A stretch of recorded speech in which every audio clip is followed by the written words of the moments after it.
Muy buenos días. Esperando que todos se encuentren muy bien, a continuación, en este trabajo práctico del Laboratorio de Fisiología, hablaremos sobre el flujo sanguíneo renal. Los integrantes son Valentina Bamondes, Jaime Jope, Juliana Jara, Camila Loaiza y Ariana Polanco. A modo de introducción en nuestro tema flujo sanguíneo renal, podemos aclarar algunos conceptos que harán más fácil entender lo que viene a continuación.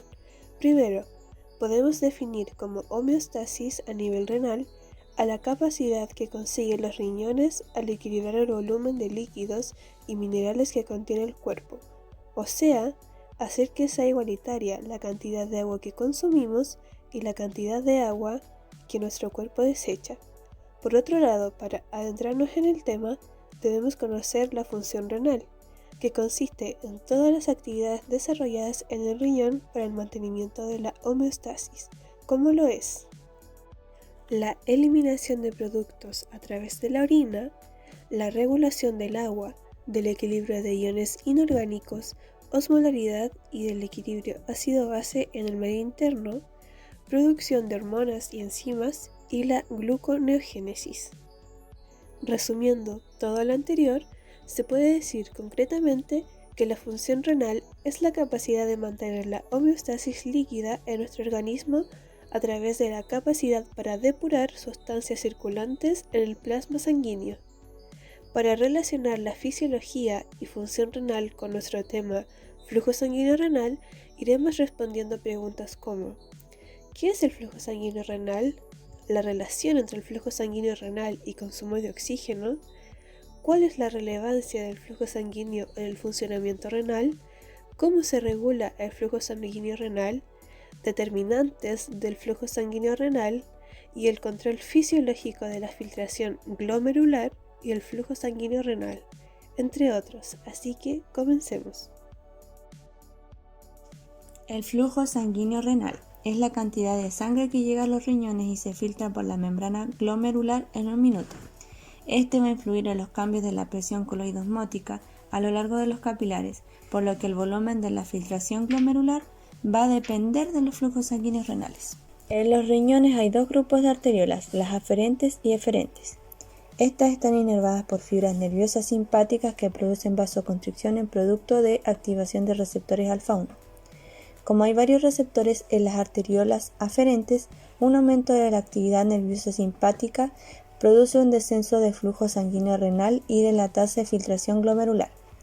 Los efectos del sistema nervioso simpático sobre la resistencia vascular renal pueden apreciarse si se consideran las respuestas a la hemorragia. La pérdida de sangre y el descenso resultante de la presión arterial provocan un aumento del flujo de la salida simpático al corazón y los vasos sanguíneos mediante el mecanismo vasoreceptor.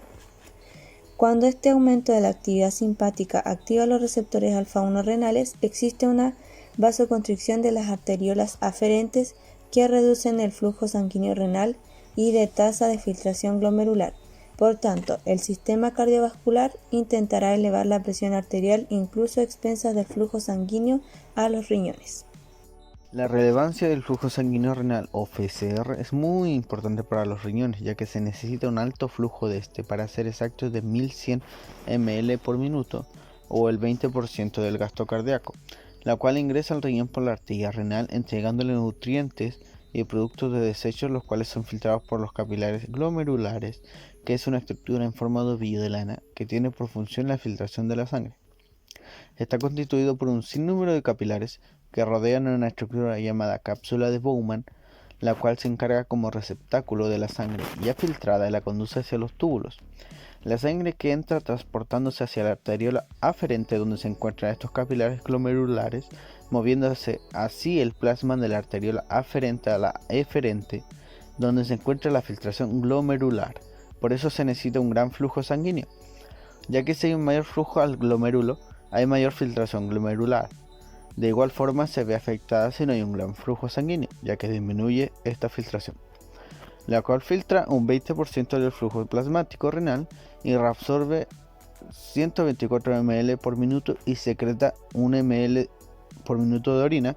Esto sucede debido a la resistencia vascular renal donde la mayor parte se produce en la arteria interlobuliares y la arteriola aferente y eferente, dando que en este punto solo filtros plasman la sangre y no las grandes proteínas que ésta lleva.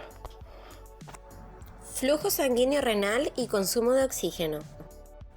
Los riñones tienen un elevado flujo sanguíneo y consumo de oxígeno.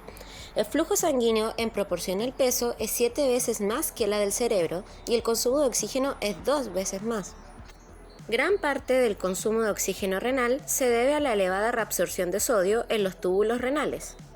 Por ende, se puede decir que si disminuye el flujo renal y la filtración glomerular, se filtra menos sodio y también se reabsorbe menos sodio y se consume menos oxígeno. Es decir, el consumo de oxígeno con la reabsorción de sodio son directamente proporcionales. Si la filtración glomerular cesa por completo, también cesa la reabsorción renal de sodio y el consumo de oxígeno renal se reduce a una cuarta parte de lo normal. Determinantes del flujo sanguíneo renal.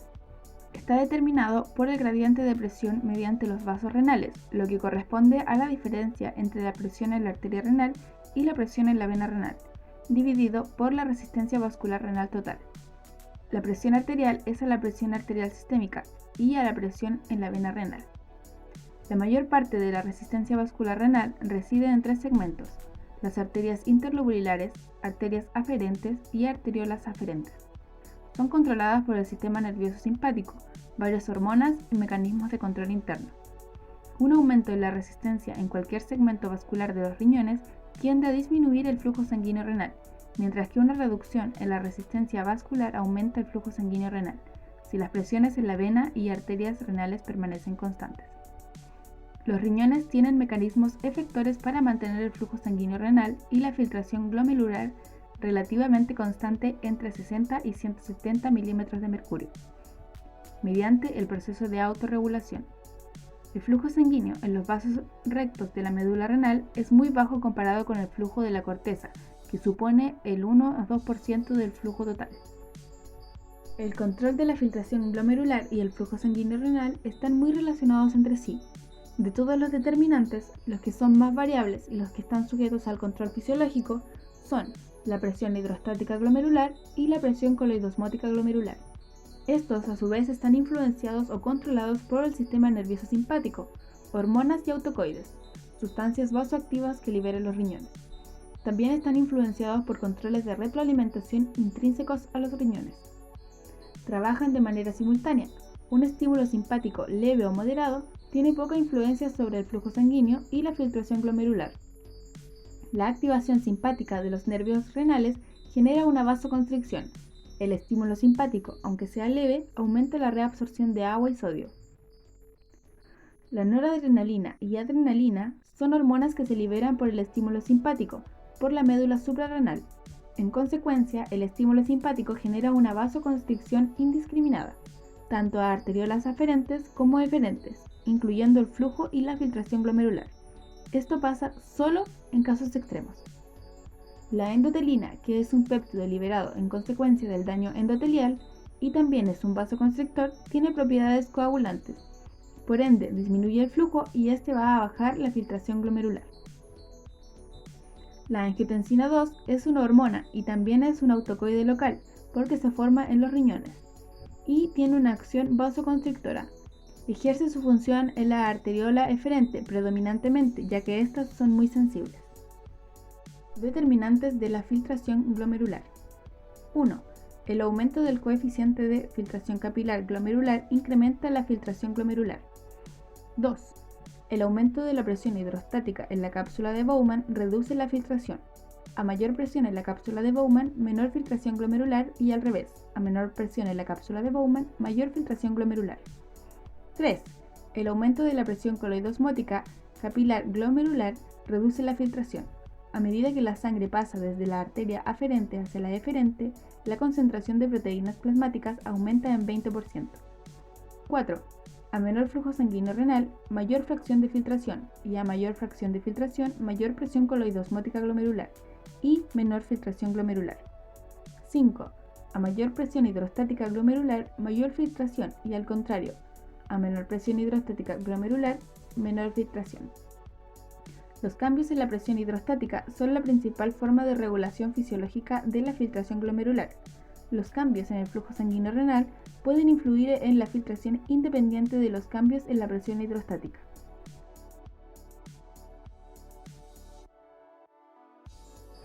El riñón, a nivel fisiológico, cumple muchos roles importantes. Es coloquialmente llamado el colador de sustancias en nuestro cuerpo. Es capaz de percibir cambios en la homeostasis y es capaz de revertir estos dichos cambios. Es de vital importancia saber cómo cuidarlos, manteniendo hábitos de vida saludable, bebiendo abundante agua diariamente, teniendo una buena alimentación con un nivel adecuado de azúcar en la sangre, ya que un alza de esta puede significar un daño en el riñón.